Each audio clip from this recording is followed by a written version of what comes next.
राघव, अगर मैं इंसान नहीं बल्कि एक यक्षिणी हुई तो क्या तब भी तुम मुझसे प्यार करोगे? तुम जो भी हो मोहिनी, मेरे लिए तो बस मेरा प्यार हो। फिर तैयार रहना राघव, क्योंकि आज की रात तुम्हें मेरा असली सच पता चल जाएगा। कैसा सच? ये कहानी है राघव की। राघव एक भला वैद्य था। ऐसा वैद्य जो सिर्फ दवाइयां नहीं देता था बल्कि लोगों के दुख भी दूर करता था। पूरे गांव में उसका बहुत सम्मान था। लोग कहते थे कि राघव के हाथों में भगवान का आशीर्वाद है। वो जड़ी बूटियों से ऐसे रोग ठीक कर देता था जिन्हें बड़े बड़े वैद्य भी नहीं समझ पाते थे। गांव के लोग तो यहां तक कहते थे कि अगर किसी की सांस अटक भी जाए तो राघव उसे वापस खींच ला सकता है। लेकिन राघव का काम आसान नहीं था। दवाइयों के लिए उसे अक्सर घने जंगलों में जाना पड़ता था।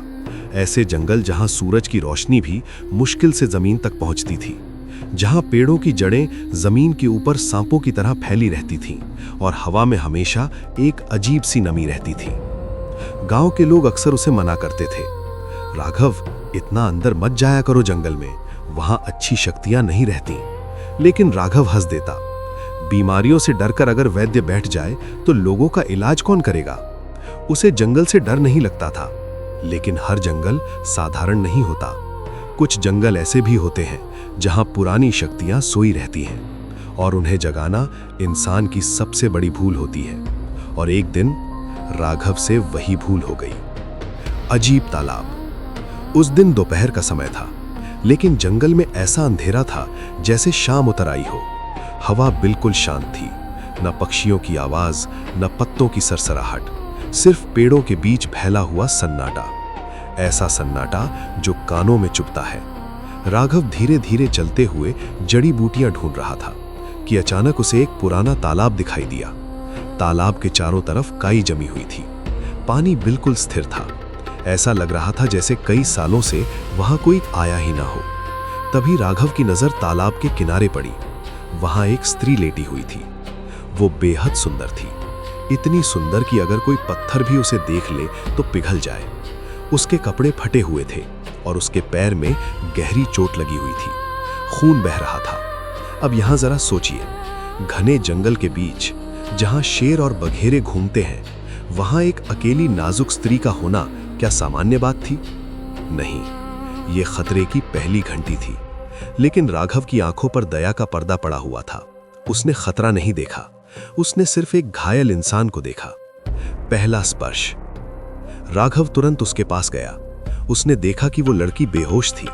उसका चेहरा शांत था, लेकिन उसका शरीर बिल्कुल निश्चल पड़ा था। राघव ने अपनी थैली खोली और जड़ी बूटियों से बनी दवा निकाली। उसने धीरे से उस यक्षिणी के घाव पर दवा लगाई। लेकिन जैसे ही उसका हाथ उस यक्षिणी की त्वचा से छुआ, राघव अचानक सिहर गया। क्यों? क्योंकि उसका शरीर बर्फ की सिल्ली जैसा ठंडा था। इंसान का शरीर गर्म होता है, खून गर्म होता है, लेकिन उसका शरीर बिल्कुल ठंडा था। राघव कुछ पल के लिए चुप रह गया। फिर उसने खुद को समझाया, शायद डर और ज्यादा खून बहने की वजह से शरीर ठंडा पड़ गया होगा। यहीं, बस यहीं राघव पहली बार चूक गया, क्योंकि वो ठंडक कमजोरी की नहीं थी, वो ठंडक मौत की थी जो उसके अंदर बसी हुई थी। काली आंखों वाली यक्षिणी। कुछ देर बाद उस यक्षिणी की पलकें हिलीं। उसने धीरे धीरे आंखें खोली। उसकी आंखें बहुत अजीब थीं, पूरी काली, इतनी गहरी कि जैसे किसी गहरे कुएं में झांक रहे हो और उसमें गिरते ही चले जाओ। उसने राघव की तरफ देखा, फिर बहुत धीमी आवाज में बोली, पानी। राघव ने तुरंत अपनी पानी की मशक निकाली और उसे पानी पिलाया। पानी पीने के बाद यक्षिणी ने धीरे से कहा, मेरा नाम मोहिनी है। नाम सुनकर राघव मुस्कुरा दिया, लेकिन अगर कोई समझदार आदमी होता तो शायद वहीं रुक जाता, क्योंकि मोहिनी नाम का मतलब होता है वो जो मन को मोह ले, वो जो इंसान को अपनी सुध बुध भुला दे। नाम में ही उसका काम छिपा हुआ था, लेकिन राघव समझ नहीं पाया। एक और अजीब बात। राघव ने कहा, तुम्हें यहां अकेले नहीं छोड़ सकता, जंगल सुरक्षित जगह नहीं है, मैं तुम्हें अपने गांव ले चलता हूं। यक्षिणी ने कोई विरोध नहीं किया। उसके पैर में चोट थी, इसलिए राघव ने उसे अपनी गोद में उठा लिया। लेकिन जैसे ही उसने उसे उठाया, राघव के मन में एक अजीब सा सवाल उठा। वो यक्षिणी देखने में एक भरी पूरी युवती थी, लेकिन उसे उठाते ही राघव को रत्ती भर भी वजन महसूस नहीं हुआ। वो फूल से भी हल्की थी, जैसे उसने किसी इंसान को नहीं बल्कि हवा के झोंके को उठा लिया हो। राघव के मन में एक पल के लिए सवाल आया कि ये इतनी हल्की क्यों है, लेकिन तभी मोहिनी ने उसकी तरफ देखा और हल्की सी मुस्कुरा दी। उस मुस्कान ने राघव के सारे सवाल, सारे शक एक पल में धो दिए। राघव उस घायल यक्षिणी को अपनी गोद में उठाकर जंगल से बाहर ले आया।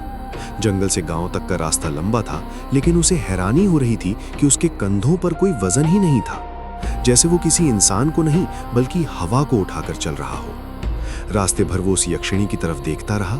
उसका चेहरा चांद की तरह शांत था, उसकी पलकों पर थकान थी, लेकिन उसकी सुंदरता ऐसी थी कि राघव का मन बार बार उसी की ओर खिंच जाता।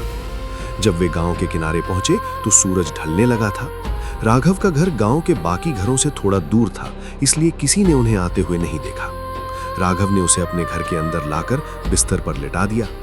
उसने फिर से उसके घाव पर दवा लगाई और पट्टी बांधी। कुछ देर बाद उसने उससे पूछा, अब कैसा लग रहा है? यक्षिणी ने धीरे से आंखें खोलीं और बस राघव को देखती रही। उसकी नजरें अजीब थीं, उनमें धन्यवाद नहीं था, नहीं कोई डर। उन नजरों में भूख थी, लेकिन राघव ने उसे शर्मीलापन समझ लिया। दिन बीतने लगे। अगले कुछ दिनों में राघव ने उसका खूब ध्यान रखा। वो उसे जड़ी बूटियों की दवा देता, खाना बनाकर खिलाता और उसकी देखभाल करता। धीरे धीरे उसका घाव भरने लगा, लेकिन इसी दौरान एक और चीज बदलने लगी। राघव खुद बदलने लगा। जो राघव पहले सुबह से शाम तक मरीजों के बीच रहता था, अब दिन रात उसी यक्षिणी के पास बैठा रहता। उसे जड़ी बूटियों की सुध नहीं रही, उसे अपने मरीजों की याद नहीं रही। वो बस मोहिनी को देखता रहता। उसके मन में एक अजीब सा आकर्षण पैदा हो गया था। उसे लगने लगा कि वो मोहिनी से प्रेम करने लगा है। वो भविष्य के सपने देखने लगा, जब ये ठीक हो जाएगी तो मैं इससे शादी कर लूंगा। लेकिन मोहिनी बहुत कम बोलती थी। वो बस राघव को देखती रहती। उसकी आंखों में प्यार नहीं था, उसकी आंखों में वही भूख थी जो एक शेर की आंखों में होती है जब वो हिरण को देखता है। पहला अशुभ संकेत। मोहिनी के गांव में आने के तीसरे दिन एक अजीब घटना हुई। राघव की गाय ने अचानक दूध देना बंद कर दिया। जब भी राघव मोहिनी के कमरे के पास से होकर गौशाला जाता, गाय जोर जोर से रंभाने लगती। वो रस्सी तोड़ने की कोशिश करती। जानवर बोल नहीं सकते, लेकिन वे इंसानों से पहले अशुभ शक्तियों को पहचान लेते हैं। गाय समझ चुकी थी कि घर में कोई ऐसी चीज आ गई है जो इस दुनिया की नहीं है, लेकिन राघव ने इस बात पर ध्यान नहीं दिया। दूसरा संकेत। उस रात गांव के 2 कुत्ते राघव के घर के बाहर मरे हुए मिले। उनके शरीर पर कोई घाव नहीं था, कोई खूर नहीं था, लेकिन उनकी आंखें पूरी तरह खुली हुई थीं, जैसे मरते समय उन्होंने कुछ ऐसा देख लिया हो जिसे देखकर उनकी रूह कांप गई हो। अब गांव में बातें शुरू हो गईं। लोग कहने लगे, जब से ये परदेसी लड़की आई है, गांव पर काली छाया पड़ गई है। लेकिन राघव ने यह सब सुनकर गुस्सा करना शुरू कर दिया। वो गांव वालों से लड़ने लगा। वो कहता, तुम लोग जलते हो उससे, वो बेचारी अनाथ है और तुम उसे अपशकुन कह रहे हो। कहते हैं, विनाश काले विपरीत बुद्धि। राघव के साथ भी यही हो रहा था। वो अपनों से लड़ रहा था, एक अनजान यक्षिणी के लिए। पुजारी की चेतावनी। एक दिन गांव के मुख्य पुजारी शास्त्री जी राघव के घर पहुंचे। शास्त्री जी बहुत ज्ञानी व्यक्ति थे। जैसे ही वे आंगन में पहुंचे, उन्होंने हवा में एक अजीब सी गंध महसूस की। वो गंध किसी सामान्य घर की नहीं थी, वो गंध थी अलौकिक शक्ति की। उन्होंने जोर से आवाज लगाई, राघव। राघव बाहर आया। शास्त्री जी ने गंभीर आवाज में कहा, राघव, तू जिसे अपने घर में रखे बैठा है वो इंसान नहीं है। राघव गुस्से में भर गया। क्या कह रहे हैं महाराज? शास्त्री जी ने कहा, मैंने उसकी आंखों में देखा है, उसमें जीवन नहीं है, वो एक यक्षिणी है। उसे अभी इसी वक्त अपने घर से निकाल दे, नहीं तो वो तुझे निगल जाएगी। राघव हंस पड़ा, लेकिन वो हंसी कड़वी थी। उसने कहा, आपको वहम हो गया है, वो मेरी होने वाली पत्नी है। तभी कमरे का दरवाजा धीरे धीरे खुला और मोहिनी बाहर आई। उसने शास्त्री जी की तरफ देखा। वो कुछ नहीं बोली, बस एक पल के लिए उसकी आंखें शास्त्री जी की आंखों से मिली। अगले ही पल शास्त्री जी का पूरा शरीर कांपने लगा। उनके माथे पर पसीना आ गया, उनके होंठ सूख गए। वे शास्त्री जी से कुछ नहीं बोले। वे तुरंत मुड़कर वहां से जाने लगे। जाते जाते बस इतना बोले, सर्वनाश, सर्वनाश। आप सोच रहे होंगे कि शास्त्री जी ने ऐसा क्या देख लिया था। उन्होंने मोहिनी की आंखों में झांका था और वहां उन्होंने अपनी मौत देख ली थी। शास्त्री जी के जाने के बाद राघव का मन थोड़ा बेचैन हो गया था। वो बाहर से भले ही हंसकर उनकी बात को टाल गया था, लेकिन उनके शब्द उसके मन में गूंज रहे थे। वो इंसान नहीं है, वो एक यक्षिणी है। राघव ने खुद को समझाया, ये सब वहम है, लोग बेवजह डर रहे हैं। लेकिन उसके मन में कहीं ना कहीं एक छोटा सा डर पैदा हो चुका था। उसी शाम वो मोहिनी के पास गया। मोहिनी खिड़की के पास खड़ी थी। चांद की हल्की रोशनी उसके चेहरे पर पड़ रही थी। उसके खुले बाल हवा में धीरे धीरे लहरा रहे थे। राघव उसके पीछे जाकर खड़ा हो गया। वो उसे तसल्ली देना चाहता था। उसने धीरे से अपना हाथ बढ़ाया और उसके कंधे को छूने की कोशिश की, लेकिन जैसे ही उसका हाथ मोहिनी के करीब पहुंचा, मोहिनी अचानक झटके से पीछे हट गई। उसकी आवाज बदल गई थी, पहले से भारी और थोड़ी खुरदुरी। उसने कहा, मुझे छूना मत राघव। राघव चौंक गया। क्यों मोहिनी, मैं तो बस। मोहिनी ने उसकी बात काट दी। उसने धीरे से कहा, अभी समय नहीं आया है। राघव ने पूछा, किस बात का समय?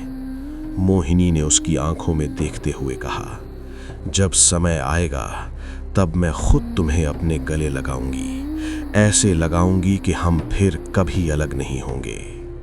राघव को लगा कि ये प्रेम की बात है, लेकिन उस वाक्य का मतलब कुछ और था।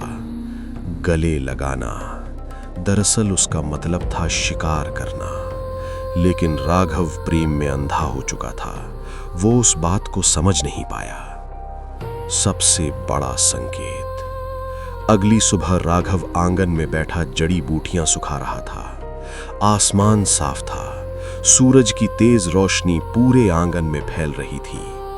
तभी मोहिनी घर से बाहर आई और राघव के पास आकर खड़ी हो गई। सूरज की रोशनी दोनों पर पड़ रही थी। राघव की नजर अचानक जमीन पर पड़ी। उसने देखा कि उसकी अपनी परछाई जमीन पर साफ दिखाई दे रही थी, एक लंबी काली परछाई। फिर उसकी नजर धीरे धीरे मोहिनी की तरफ गई और अगले ही पल उसका खून जम गया। जमीन पर उसकी कोई परछाई नहीं थी। मोहिनी की सांस अटक गई। उसने अपनी आंखें मलकर फिर से देखा। शायद उसे वहम हो रहा था, लेकिन नहीं, जमीन खाली थी। वहां सिर्फ धूल थी, परछाई गायब थी। राघव के होंठ कांपने लगे। उसने धीरे से कहा, मोहिनी, तुम्हारी परछाई। मोहिनी ने यह सुन लिया।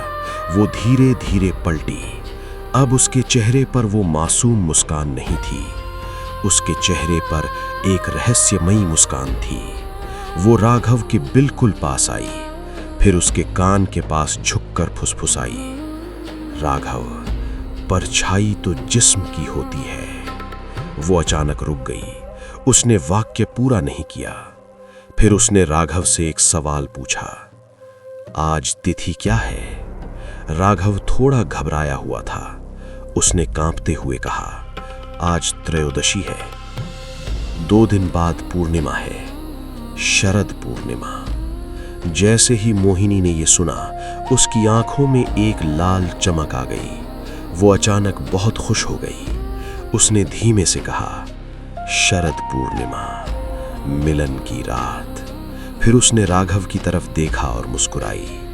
तैयार रहना राघव, उस रात मैं तुम्हें अपना असली रूप दिखाऊंगी। उस रात मेरा व्रत पूरा होगा। राघव को लगा कि वो शादी की बात कर रही है, लेकिन उसी समय हवा में एक अजीब सी गंध फैल गई, सड़े हुए मांस जैसी गंध। शरद पूर्णिमा की रात धीरे धीरे करीब आ रही थी। राघव अपने घर के आंगन में बैठा था, लेकिन उसके मन में एक अजीब सी घबराहट थी। बिना किसी वजह के उसका दिल जोर जोर से धड़क रहा था। इंसान का शरीर कई बार उन खतरों को पहचान लेता है जिन्हें दिमाग समझ नहीं पाता। मोहिनी पूरे दिन कमरे के अंदर ही रही। उसने न कुछ खाया न पानी पिया। वो बस एक कोने में बैठी अपनी हथेलियों को देखती रही। उसकी हथेलियां लाल हो रही थीं, जैसे मेहंदी लगी हो, लेकिन वो मेहंदी नहीं थी। ऐसा लग रहा था जैसे खून का रंग त्वचा के नीचे उबल रहा हो। भूख नहीं, प्यास। शाम होने लगी। राघव कमरे में गया। उसने देखा कि मोहिनी पहले से भी ज्यादा सुंदर लग रही थी। उसकी त्वचा से एक अजीब सी चमक निकल रही थी, लेकिन वो चमक किसी साधु की आभा जैसी नहीं थी। वो चमक उस शिकारी की थी जिसका शिकार उसके जाल में फंस चुका हो। राघव ने धीरे से पूछा, मोहिनी, तुम ठीक तो हो? तुमने सुबह से कुछ नहीं खाया? मोहिनी ने धीरे धीरे सिर उठाया। उसकी आंखों की पुतलियां फैल चुकी थीं, लगभग पूरी काली। उसने अजीब सी आवाज में कहा, राघव, आज भूख नहीं है, आज प्यास है, बहुत गहरी प्यास। राघव को लगा कि उसे पानी चाहिए। वो तुरंत लोटा लेकर आया, लेकिन मोहिनी ने पानी की तरफ देखा भी नहीं। वो बस मुस्कुराई। उस मुस्कान में प्यार नहीं था, वो तरस था, जैसे एक शिकारी अपने शिकार को देखता है। शेर को हिरन से नफरत नहीं होती, उसे बस भूख होती है। मोहिनी के साथ भी यही था। गांव में भी अजीब माहौल था। जैसे ही शाम ढली, हर घर का दरवाजा बंद हो गया।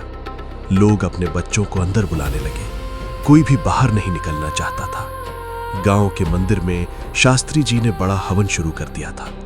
उन्हें पता था कि आज शरद पूर्णिमा है, वो रात जब चांद धरती के सबसे करीब होता है और बुरी शक्तियां अपनी पूरी ताकत में होती हैं। शास्त्री जी लगातार मंत्र पढ़ रहे थे, लेकिन हवन की अग्नि बार बार बुझ रही थी। हवा में कपूर की खुशबू नहीं थी, बल्कि एक अजीब सी गंध थी, सड़े हुए फूलों की। ये यक्षिणी के आने की गंध मानी जाती है। लाल साड़ी वाली यक्षिणी। सूरज डूब चुका था। आसमान का रंग लाल हो गया था, जैसे किसी ने आसमान पर खून बिखेर दिया हो। तभी मोहिनी कमरे से बाहर आई। आज उसने लाल रंग की साड़ी पहन रखी थी। उसके लंबे खुले बाल घुटनों तक आ रहे थे। उसका चेहरा पहले से भी ज्यादा सुंदर लग रहा था, लेकिन उसकी आंखों में एक अजीब सी चमक थी। वो राघव के पास आई। उसने राघव का हाथ पकड़ लिया। इस बार उसका हाथ बर्फ जैसा ठंडा नहीं था। इस बार उसका हाथ जलते हुए कोयले जैसा गर्म था। इतना गर्म कि राघव की हथेली जलने लगी, लेकिन वो हाथ छुड़ा नहीं पाया। ये मोहिनी का जादू था। उसने राघव को अपने वश में कर लिया था। मोहिनी ने धीरे से कहा, राघव, समय हो गया है। राघव ने पूछा, किस बात का? मोहिनी ने जंगल की तरफ इशारा किया, जहां हम पहली बार मिले थे, उस पुराने तालाब के पास। आज हमारी शादी की रात है। आज मैं तुम्हें अपना सब कुछ सौंप दूंगी। राघव का दिल खुशी से भर गया। बेचारा राघव। वो सोच रहा था सुहाग रात, लेकिन नियति लिख रही थी काल रात्रि। जंगल की ओर यात्रा। दोनों घर से निकल पड़े। गांव की गलियां बिल्कुल सुनसान थीं। किसी ने खिड़की से झांक कर भी नहीं देखा। सबको पता था कि राघव अब इंसानों की दुनिया का हिस्सा नहीं रहा। जैसे ही उन्होंने गांव की सीमा पार की, हवा बदल गई। जंगल में घना अंधेरा था, लेकिन शरद पूर्णिमा का चांद इतना चमकीला था कि सब कुछ साफ दिखाई दे रहा था। चांदनी सफेद नहीं थी, वो हल्की नीली थी, डरावनी नीली रोशनी। राघव आगे आगे चल रहा था। वो बहुत खुश था। वो भविष्य के सपने देख रहा था। वो बोल रहा था, मोहिनी, हम वहां एक छोटा घर बनाएंगे, हम खेती करेंगे। लेकिन मोहिनी चुप थी। अगर उस समय राघव पीछे मुड़कर देख लेता तो शायद उसी पल उसकी जान निकल जाती, क्योंकि मोहिनी के पैर जमीन पर नहीं पड़ रहे थे, वो हवा में तैर रही थी। उसके नाखून लंबे हो रहे थे, उसके बाल हवा में सांपों की तरह लहरा रहे थे। लेकिन राघव ने पीछे मुड़कर नहीं देखा। यही इंसान की सबसे बड़ी गलती होती है। हम भविष्य के सपनों में इतने खो जाते हैं कि पीछे खड़ी मौत को देख ही नहीं पाते। पुराने तालाब पर सच। आखिरकार वे दोनों उसी पुराने तालाब के पास पहुंच गए, वही जगह जहां राघव ने उसे पहली बार देखा था। तालाब का पानी बिल्कुल शांत था, उसमें चांद का प्रतिबिंब दिखाई दे रहा था। मोहिनी अचानक रुक गई। उसने कहा, बस राघव, हम पहुंच गए। राघव उसकी तरफ मुड़ा और जो उसने देखा उससे उसके पैरों तले जमीन खिसक गई। मोहिनी रो रही थी, लेकिन उसकी आंखों से जो आंसू गिर रहे थे वो पानी के नहीं थे, वे खून के आंसू थे। राघव घबरा गया। मोहिनी, तुम रो क्यों रही हो? मोहिनी अचानक हंसने लगी, एक अजीब सी हंसी जिसमें दर्द भी था और क्रूरता भी।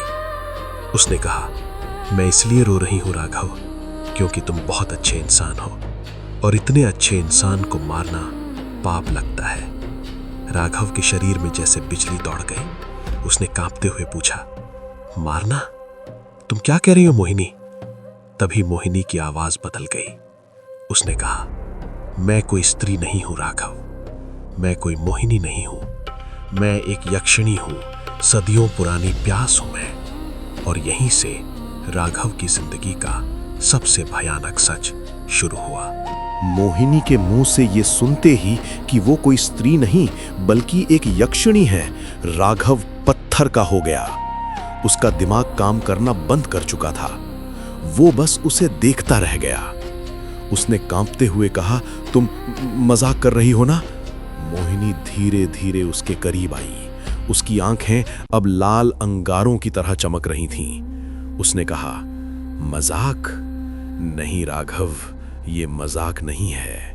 हर 100 साल में अपनी जवानी और अमरता बनाए रखने के लिए मुझे एक बलि देनी होती है, एक ऐसे पुरुष की बलि जो मुझसे निस्वार्थ प्रेम करता हो, जिसके प्रेम में वासना ना हो, सिर्फ समर्पण हो। और तुम मेरे लिए वही शिकार थे। राघव के घुटने जवाब दे गए। वो जमीन पर बैठ गया, डर से नहीं, टूटे हुए दिल से। जिस औरत के लिए उसने अपने गांव वालों से लड़ाई की, जिसके लिए उसने अपना धर्म, अपना काम, सब कुछ छोड़ दिया, वो उसे सिर्फ भोजन समझती थी। राघव की आंखों में आंसू आ गए। उसने धीमे से पूछा, तो वो सब, वो प्यार, वो साथ, सब झूठ था? मोहिनी उसके बिल्कुल सामने आकर खड़ी हो गई। उसने दोनों हाथों से राघव का चेहरा पकड़ लिया। उसके नाखून राघव की त्वचा में चुभ रहे थे। उसने कहा, हाँ राघव, वो सब एक जाल था। जैसे शिकारी दाना डालता है, मैंने प्रेम का दाना डाला और तुम उसे चुगते रहे। अचानक कुछ बदल गया। अब वो पला चुका था। मोहिनी ने अपना हाथ राघव के गले पर रखा। बस एक हल्का सा दबाव और राघव की कहानी खत्म हो जाती। लेकिन अचानक उसका हाथ कांपने लगा। क्यों? क्योंकि राघव का प्रेम साधारण नहीं था। राघव ने उसकी सेवा उस समय की थी जब वो घायल थी। उसने उसे तब अपनाया था जब वो अकेली थी। हजारों सालों में शायद पहली बार किसी इंसान ने उसे बिना डर के अपनाया था। और पहली बार उसके पत्थर दिल में एक दरार पड़ गई थी। लेकिन समय बहुत कम था। आसमान में बादल गरजने लगे, हवा तेज हो गई। जंगल के पेड़ों के पीछे अजीब अजीब काली परछाइयां दिखाई देने लगीं। पिशाच, बेताल और कई बुरी आत्माएं, वे सब वहां जमा हो चुके थे। वे इंतजार कर रहे थे कि कब मोहिनी राघव का कलेजा निकाले और बचा हुआ मांस उन्हें मिले। हवा में फुसफुसाहट गूंजने लगी, मारो उसे, मारो, समय बीत रहा है, सूर्योदय से पहले बलि दो। मोहिनी ने चारों तरफ देखा। उसे समझ आ गया कि अब वो अकेली नहीं है। उसकी अपनी ही बिरादरी उसे घेर चुकी थी। अगर उसने राघव को नहीं मारा तो वे सब मिलकर उसे भी खत्म कर देंगे। राघव का अंतिम शब्द। राघव ने यह सब देख लिया। उसने धीरे से अपनी आंखें बंद कर लीं। उसने कोई विरोध नहीं किया। उसने धीरे से कहा, अगर मेरी जान से तुम्हारी भूख मिटती है मोहिनी तो ले लो, मुझे तुमसे कोई शिकायत नहीं। मेरा प्यार सच्चा था, शायद इसीलिए मैं हार गया। राघव के ये शब्द सुनकर मोहिनी के अंदर कुछ टूट गया। हजारों सालों में पहली बार किसी ने उससे अपनी जान की भीख नहीं मांगी थी, बल्कि अपनी जान उसके नाम कर दी थी। और तभी जंगल के अंधेरे से एक विशाल काला साया राघव की तरफ झपटा। वो एक पिशाच था। वो इंतजार नहीं कर सका, उसे राघव का ताजा खून चाहिए था। अचानक एक चीख गूंजी। जैसे ही वो काला साया राघव के गर्दन तक पहुंचा, एक भयानक चीख जंगल में गूंजी। लेकिन वो चीख राघव की नहीं थी, वो उस पिशाच की थी। राघव ने आंखें खोली और जो उसने देखा उससे उसका दिल रुकते रुकते बचा। मोहिनी उसके सामने खड़ी थी। उसने अपने एक हाथ से उस पिशाच को पकड़ रखा था। उसका हाथ जल रहा था, उससे धुआं निकल रहा था, लेकिन उसने उस पिशाच को राघव तक पहुंचने नहीं दिया। मोहिनी ने एक झटके में उस पिशाच को दूर फेंक दिया। फिर वो गरज कर बोली, ये मेरा शिकार है, इसका फैसला मैं करूंगी, कोई और इसे हाथ नहीं लगाएगा। लेकिन असली कारण कुछ और था। वो उसे बचा रही थी, क्योंकि अब उसके अंदर की यक्षिणी और इंसान आपस में लड़ रहे थे। महायुद्ध। अब जंगल में कोहराम मच गया। सैकड़ों पिशाच और बुरी आत्माएं बाहर आ गईं। हवा में आवाजें गूंजने लगीं। तुम नियम तोड़ रही हो मोहिनी, अगर बलि नहीं दी तो तुम राख बन जाओगी। मोहिनी राघव के सामने चट्टान बनकर खड़ी हो गई। उसने राघव की तरफ देखे बिना कहा, राघव, आंखें बंद कर लो, ये दृश्य तुम्हारे देखने लायक नहीं है। राघव ने कांपती हुए अपनी आंखें बंद कर लीं और फिर जंगल में तांडव शुरू हो गया। एक अकेली यक्षिणी सैकड़ों पिशाचों से लड़ रही थी। हवा में चीखें गूंजने लगीं, गुर्राहट, हड्डियों के टूटने की आवाज, मांस के फटने की आवाज। राघव कुछ देख नहीं सकता था, वो सिर्फ सुन सकता था। हर आवाज के साथ उसका दिल बैठ जाता। उसे पता था जिस राक्षस को वो प्यार करता था, वो आज उसी के लिए अपनी जान दांव पर लगा रही है। लेकिन असली फैसला अभी बाकी था, क्योंकि सूरज उगने वाला था और अगर सूर्योदय तक बलि नहीं दी गई तो यक्षिणी का अंत निश्चित था। जंगल में भयानक युद्ध चल रहा था। राघव अपनी आंखें बंद किए खड़ा था। चारों तरफ चीखें गूंज रही थीं। हवा में गुर्राहट, संघर्ष और मांस के फटने की आवाजें भर गई थी। एक अकेली यक्षिणी सैकड़ों पिशाचों और बुरी आत्माओं से लड़ रही थी। हर पल ऐसा लग रहा था कि अब सब खत्म हो जाएगा। समय तेजी से बीत रहा था। राघव को बीच बीच में मोहिनी की कराह सुनाई देती। उसे चोट लग रही थी। वो शक्तिशाली थी, लेकिन अपनी ही बिरादरी से लड़ने पर उसकी शक्तियां कमजोर पड़ रही थीं। जिस जादू से उसने राघव को मोहित किया था, आज वही जादू उसकी ढाल बन गया था। लेकिन इस सुरक्षा की कीमत मोहिनी अपने खून से चुका रही थी। भोर का संकेत। धीरे धीरे समय बीतता गया। अचानक जंगल में एक बदलाव आया। हवा ठंडी हो गई। पूरब दिशा में आसमान हल्का नीला होने लगा। पेड़ों के बीच से पहली चिड़ियों की चहचहाहट सुनाई देने लगी। सूरज की पहली किरण निकलने वाली थी।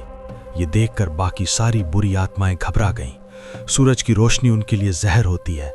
एक एक करके सारे पिशाच और साए अंधेरे जंगल में भागने लगे। कुछ ही पलों में जंगल फिर से शांत हो गया, जैसे वहां कभी कुछ हुआ ही ना हो। राघव की आंखें खुली।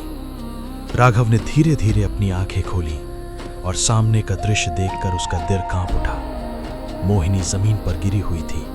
उसका सुंदर चेहरा वापस इंसान जैसा हो गया था, लेकिन वो बेहद कमजोर लग रही थी। उसके शरीर से हल्का हल्का धुआं निकल रहा था, जैसे कोई गीली लकड़ी धीरे धीरे सुलग रही हो। राघव घबरा कर उसके पास दौड़ा। उसने मोहिनी का सिर अपनी गोद में रख लिया। उसकी आंखों में आंसू भर आए। मोहिनी, देखो, सब भाग गए, हम बच गए। राघव खुश हो रहा था, लेकिन मोहिनी ने मुश्किल से अपनी आंखें खोली। उसने राघव की तरफ देखा और हल्की सी मुस्कान दी। उसने धीमे स्वर में कहा, तुम बच गए राघव, मैं नहीं। राघव का दिल बैठ गया। तुम क्या कह रही हो? मैं तुम्हें कुछ नहीं होने दूंगा। मेरे पास जड़ी बूटियां हैं, मैं तुम्हें ठीक कर दूंगा। मोहिनी ने उसका हाथ पकड़कर रोक लिया। उसका हाथ अब गर्म नहीं था, वो राख जैसा भुरभुरा हो चुका था। श्राप का अंत। मोहिनी ने धीरे से कहा, राघव, तुम्हें याद है मैंने क्या कहा था? अगर शरद पूर्णिमा की रात मैं बलि नहीं दूंगी तो सूरज की पहली किरण मुझे भस्म कर देगी। यही मेरा श्राप है और यही मेरी मुक्ति भी। राघव रोने लगा। नहीं मोहिनी, तुम ऐसा नहीं कर सकती। तुमने मुझे क्यों बचाया? मुझे मर जाने देती। मोहिनी ने धीरे से उसका गाल छुआ। उसकी आंखें अब बिल्कुल साफ थीं। अब उनमें कोई अंधेरा नहीं था। वो बिल्कुल इंसान जैसी लग रही थी। उसने कहा, राघव, मैंने हजारों साल जिया, सैकड़ों लोगों को छला, उनका दिल खाया, लेकिन तुमने मुझे वो दिया जो किसी ने नहीं दिया। तुमने मुझे इंसान होने का एहसास दिया। मेरा पेट तो भर जाता, लेकिन मेरी आत्मा भूखी रह जाती। अंतिम इच्छा। सूरज की रोशनी धीरे धीरे पेड़ों के बीच से झांकने लगी। मोहिनी के पैरों से धूल उड़ने लगी।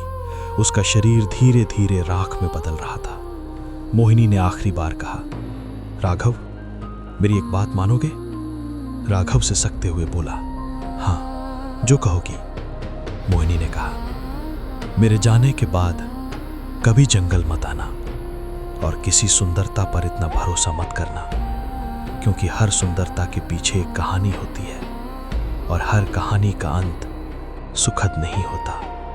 अंतिम क्षण। जैसे ही सूरज की पहली किरण सीधे मोहिनी के चेहरे पर पड़ी, एक अजीब सा चमत्कार हुआ। राघव की बाहों में पड़ा शरीर धीरे धीरे कपूर की तरह जलने लगा। कोई आग नहीं थी, कोई लपट नहीं थी, बस उसका शरीर धीरे धीरे हवा में खुलने लगा। कुछ ही पलों में वहां कोई मोहिनी नहीं थी। राघव की गोद खाली हो चुकी थी। वहां सिर्फ एक मुट्ठी भर राख पड़ी हुई थी, चांदी जैसी चमकती हुई राख। राघव स्तब्ध रह गया। वो न रो पाया, न चिल्ला पाया। उसका गला रुंध गया था। कहानी का संदेश। जंगल में फिर से पक्षियों की आवाजें गूंजने लगीं, जैसे रात को कुछ हुआ ही ना हो। लेकिन राघव के लिए दुनिया बदल चुकी थी। उसने उस राख को अपने हाथों में उठा लिया और वहीं बैठा रहा बहुत देर तक। इस कहानी से हमें क्या सीख मिलती है? यही कि प्रेम चाहे इंसान का हो या राक्षस का, वो बदलता जरूर है। राघव के प्रेम ने एक राक्षस को इंसान बना दिया और मोहिनी के त्याग ने एक इंसान को अमर कर दिया। लेकिन याद रखिए, जंगल के उस पार जहां रोशनी नहीं पहुंचती, आज भी कई यक्षिणियां इंतजार कर रही हैं किसी और राघव का, किसी और शरद पूर्णिमा का। इसलिए अगर कभी कोई अनजान सुंदरता आपको अपनी ओर बुलाए तो रुकना मत, पीछे मुड़ना मत, बस चलते जाना, क्योंकि हर किसी की किस्मत राघव जैसी नहीं होती। यदि आपको ये कहानी पसंद आई हो तो वीडियो को लाइक करें और चैनल को सब्सक्राइब करना ना भूलें।